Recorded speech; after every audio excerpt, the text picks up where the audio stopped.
السلام علیکم، آپ دیکھ رہے ہیں بول نیوز۔ میں ہوں سید رضی۔ ہیڈ لائنز آپ جان چکے ہیں۔ اہم خبر دیں آپ کو، ایم کیو ایم پاکستان اور جی ڈی اے میں سیٹ ایڈجسٹمنٹ کا فارمولہ طے پا گیا ہے۔ جی ڈی اے این اے 237 اور پی ایس 104 پر ایم کیو ایم امیدوار کو سپورٹ کرے گی۔ تفصیلات جان لیتے ہیں بول نیوز کے نمائندے وجاہت علی آبدی سے۔ وجاہت، کیا تفصیلات ہیں؟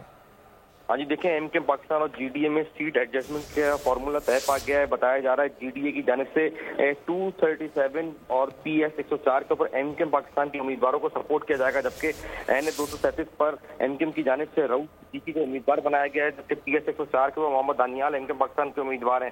M Q M Pakistan P S 105 کے اوپر جی ڈی اے کے امیدوار عرفان اللہ مربت کو بھی سپورٹ کرے گی۔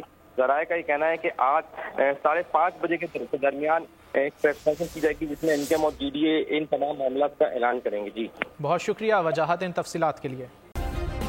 سبسکرائب کریں اور بیل دبائیں تاکہ کوئی خبر رہ نہ جائے۔